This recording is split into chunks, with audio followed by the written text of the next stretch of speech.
My starting point is a recognition of the depth and complexity of Chinese history and civilization, and therefore, by extension, of our own policy. China is one of the few countries which can trace its existence back over 2 millennia. Time and time again down the centuries, civil war or foreign invasions fractured China into rival kingdoms. But after every period of turmoil, China has always re-emerged. Mr. Cleverly urged his colleagues to recognize the complexity of Chinese history and civilization, and in doing so, to formulate better policies toward China. But as of his speech, his own attempt failed miserably.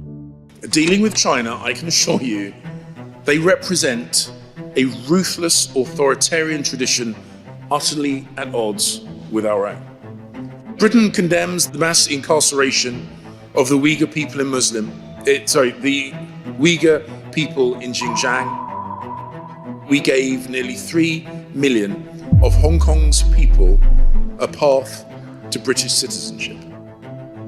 Which brings me to Taiwan. It is essential that no party takes unilateral action to change the status quo.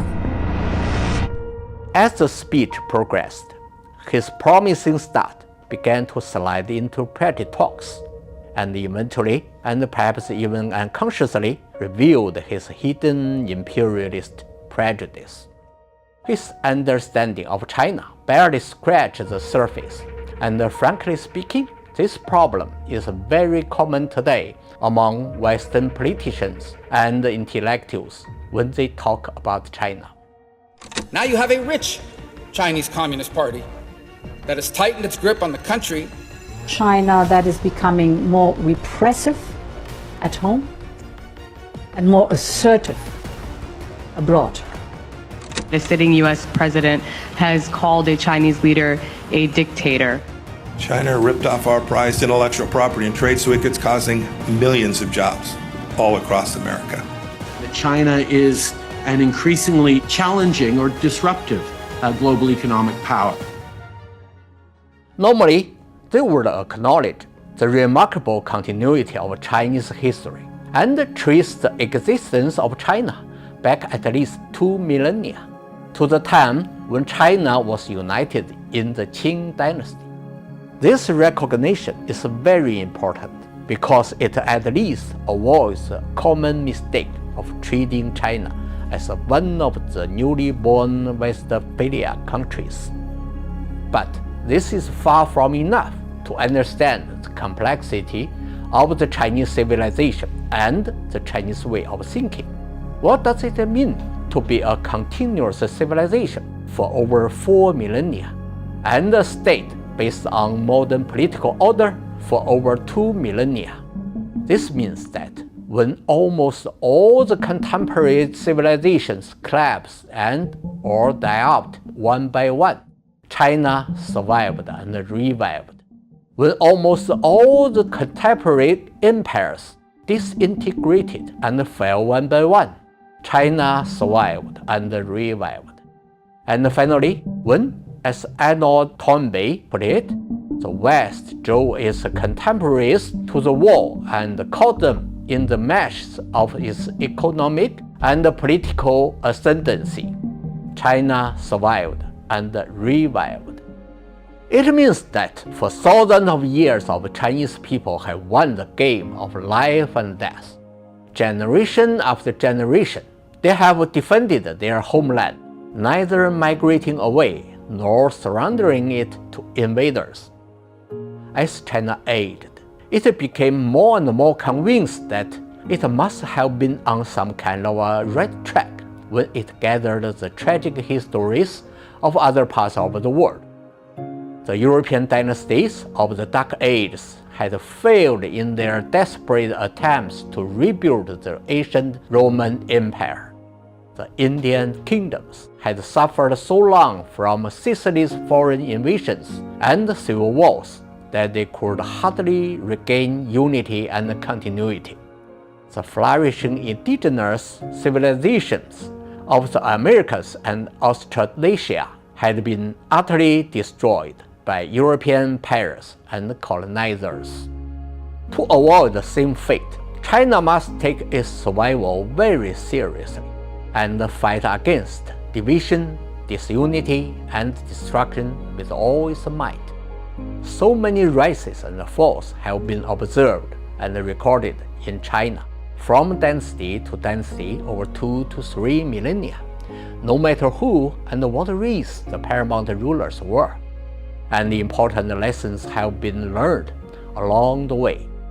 As Dr. Henry Kissinger put it, each period of disunity was viewed as an aberration. Each new dynasty reached back to the previous dynasty's principles of governance in order to re-establish continuity. The fundamental precepts of Chinese culture endured, tested by the strain of a periodic calamity. Therefore, the historical continuity and the complexity of the Chinese civilization should not be used as rhetoric. With this in mind, shouldn't politicians educate themselves about China before making policy? Shouldn't they think twice before interfering in China's internal affairs? Shouldn't they reflect on the inadequacy of Western liberalism in dealing with problems at home? It is unfortunate that, due to the dominance of Western centrism and the lack of knowledge of Chinese civilization, most Western politicians like Mr. Cleverly tend to oversimplify Chinese affairs. Unfortunately, the present ongoing effort to demonize China coming from the US, the UK, and the G7 is based on a combination of fear and virtual total ignorance of both modern China and the great history of over 5,000-year-old civilization. Here is another concept that is crucial to understanding Chinese politics, but is often misunderstood in the West. It also shows the depth and the complexity of Chinese history and civilization, and how it continues to resonate today, and it is the concept of Tianxia. Both Dr. Henry Kissinger and Mr. James Cleverly have quoted a famous opening line from the Chinese epic, Romance of the Three Kingdoms, but neither of their version of the English translation is correct. In Dr. Kissinger's book on China, the translation is, "The empire, long divided, must unite. Long united, must divide."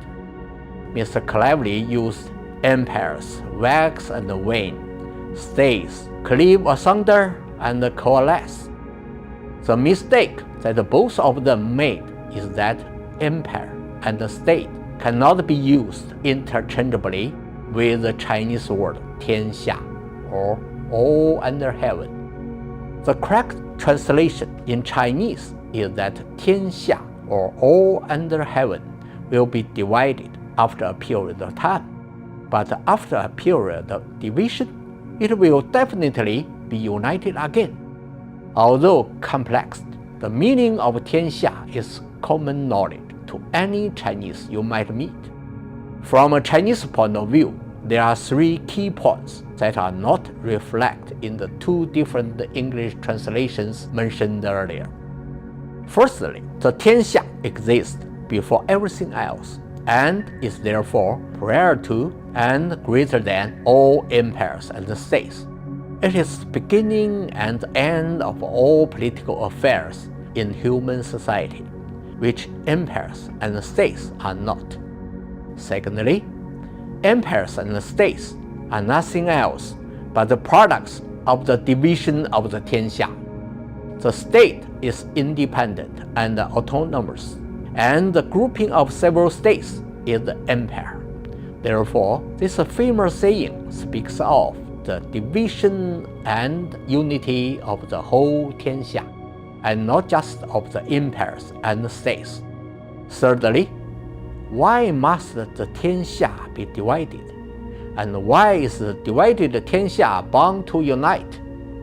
This question is a mystery of Chinese history, and more research are needed to answer it. By understanding these key points, we can take a better look at the Chinese perspective on Taiwan. The Taiwan problem was created in the process of the division of Tianxia, so it will surely be solved in the process of the unity of Tianxia.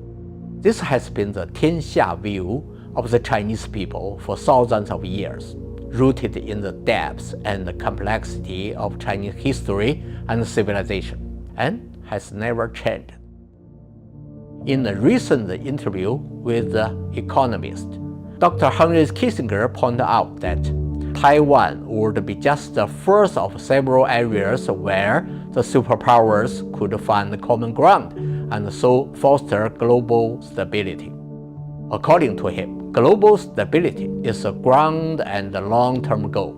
It should be given the highest priority, and under this goal, China and the US could find common ground at Taiwan. This is the most far-sighted perspective on the Taiwan issue so far, because it is based on a genuine Tianxia view and a sound recognition of Chinese history and civilization. By contrast, the position on Taiwan expressed by Mr. Cleverly on behalf of the British government is not only lacking in historical perspective, it is also completely out of touch with reality.